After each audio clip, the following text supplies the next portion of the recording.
The billionaire's laughter cut through the quiet restaurant, sharp and humiliating. Guests stared as the black waiter stood frozen, his dignity under fire. The mockery was loud, cruel, and meant to break him. But when he opened his mouth and answered back, in flawless Chinese, the entire room fell into stunned silence. The laughter was cruel. It rolled through the high-ceilinged dining hall like thunder, shattering the quiet elegance of the evening. A Chinese billionaire, seated at the center table draped in white linen, leaned back in his chair, his voice filled with arrogance as he mocked the black waiter standing beside him. The room trembled with an uneasy silence, broken only by the chuckles of those desperate to stay in the man's favor. The waiter, tall and steady, kept his hands folded before him. His eyes were calm, but behind them, a storm brewed. He had felt this before: mockery, dismissal, the sting of being underestimated. But never so public, never so sharp. All around him, people watched but did not speak, their silence pressing against his skin like invisible chains. His name was Daniel. To the guests, he was just a server, a shadow carrying trays and glasses, invisible unless he stumbled. But Daniel was far more than they knew. Years earlier, he had been a student of languages, spending sleepless nights memorizing phrases, tracing characters, and listening to old recordings until his tongue could shape words not his own. Mandarin was one of them, a language he had mastered in silence, a skill hidden from those who thought him small. Life had not been kind. Dreams of higher education had been swallowed by debt, family responsibilities, and the weight of survival. He worked now in this lavish restaurant, serving the wealthy, the powerful, and the unkind. Yet every night, when the shifts ended and the floors were swept, he returned to his small room, opened his books, and continued to learn. Knowledge, he believed, was the only armor no one could strip from him. The billionaire's words dripped with ridicule, mocking not only Daniel's race, but his position. It was meant to draw laughter, to prove superiority, to remind everyone in the hall of where power rested. Some guests lowered their eyes, uncomfortable, but none dared intervene. Silence became their shield, even as injustice burned before them. Daniel's chest tightened, but he did not flinch. He let the laughter echo, let the humiliation breathe. He understood something the billionaire did not. Silence is not weakness. Silence is strength waiting for its moment.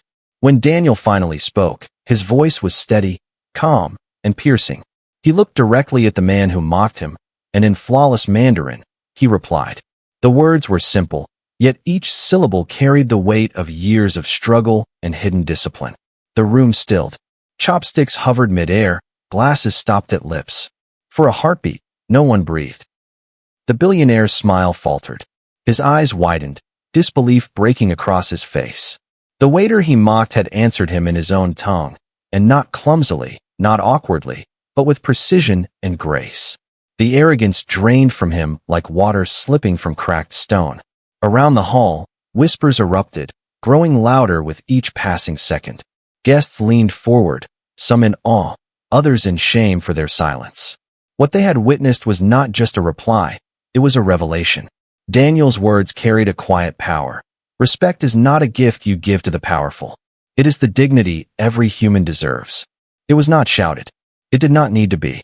The truth, spoken plainly, had a force greater than any insult. The billionaire lowered his gaze, his confidence shattered. For once, the man accustomed to control found himself small before someone he had tried to belittle. Daniel did not smirk, did not gloat. His strength was in restraint, in the calm that followed his storm. As the night went on, something extraordinary happened. Guests who had laughed nervously at the billionaire's cruelty now rose to their feet, one after another, their applause filling the room. It was not for the billionaire. It was for the waiter who stood unshaken, the man who had turned humiliation into honor. Daniel bowed his head slightly, acknowledging their respect, though he did not crave it. For him, this moment was not about revenge. It was about dignity, about proving, without raising his voice, that true strength lies not in wealth, nor in status, but in the courage to remain unbroken. Long after the evening ended, those who witnessed it carried the image with them, a man once invisible, standing tall in the glow of quiet victory. The billionaire had power, but Daniel had something greater, respect that could not be bought, mocked, or destroyed. And in the hush that followed, one truth remained clear. Dignity is the language the whole world understands. Stories like Daniel's remind us that respect must never be tied to wealth, skin color, or social status.